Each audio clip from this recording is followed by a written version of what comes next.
A lot of boxing tactics, like keeping our eyes open under fire and leading with our non-dominant hand, are counterintuitive. To beginners, these best practices sound backwards.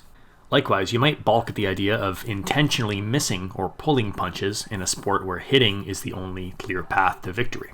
But if you're trying to become a big body puncher or just become a better boxer in general, you need to start missing more often. The fact is that the majority of punches thrown in high-level combative sports intentionally miss or target non-scoring areas. Throwing every punch to land is dangerous, inefficient, and largely ineffective. Doing so exposes you to dangerous front-end counterpunches, makes your attacks more predictable and thus easier to defend, burns energy, and most egregious of all, takes entire categories of setups and proactive defenses offline, including, but not limited to, defensive traffic, measurements and rangefinders, trapping, prying, blinding, hand and forearm controls, and posture breaks or head controls. Generally speaking, there are two ways that we can aim to miss, neither of which really involve any actual missing, but rather are designed to hit, in air quotes, different non-scoring targets. Those two ways are intentionally hitting air or intentionally hitting a non-scoring area.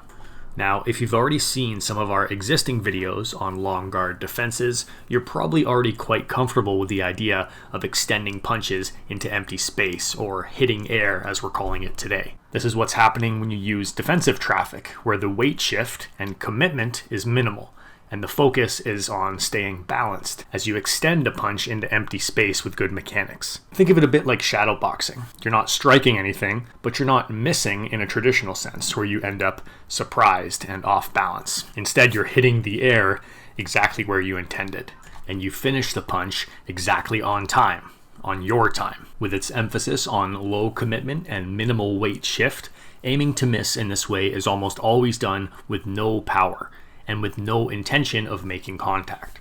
Instead, we hit the air to blind, to distract, or to obstruct. And as you'll see, that opens up some killer body punching opportunities. The second way that we aim to miss, which involves intentionally striking non-scoring areas, is a staple among all the best body snatchers. If you've ever seen Mickey Ward double up on his left hook, first throwing it high to the head, drawing the hand out of place, then digging downstairs, hammering into the opponent's exposed ribs, you've seen this tactic in practice. However, this classic Mickey Ward combo barely scratches the surface. Striking non-scoring areas is also the basis for trapping with glove-on-glove contact, posting, hand fighting, off-balancing, and prying open those stubborn closed guards. Unlike intentionally hitting the air, you will occasionally want to load some power into these shots. However, the amount of power and commitment you will use will depend on exactly what you're trying to achieve. Having briefly reviewed the basics of our aim to miss theory, let's tuck into some specific examples of how we can use throwaway straight punches to stay safe while we feast on vital organs and half racks of ribs. I ate his liver with some fava beans and a nice Chianti.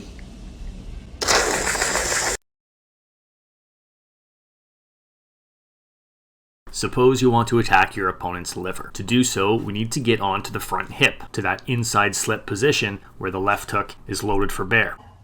Turning your knee in, hip forward, elbow forward, shoulder forward, hand forward, and takes you over your left knee. This is all it is, right here. It's like falling. Unfortunately, that's often easier said than done, because not only is this a rather big movement, one that requires a fair amount of commitment with a forward weight shift, considerable torso and hip rotation, and a drastic head slot change, but it also involves moving directly across the opponent's power lane, right across the path of an orthodox opponent's cross. How do we get there safely? Well, we can aim to miss with our jab to buy us a little bit of time and occupy the opponent's hand.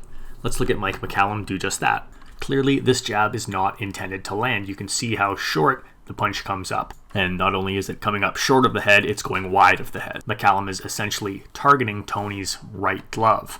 So what does McCallum gain by intentionally striking a non-scoring area? In this exchange, intentionally missing with the jab accomplishes several things at once. First, the threat of the jab puts Tony's weight on his back foot, which immediately takes the front end counterpunch off of the table. Second, it distracts from the fact that McCallum is stepping with his lead foot forward and to the left.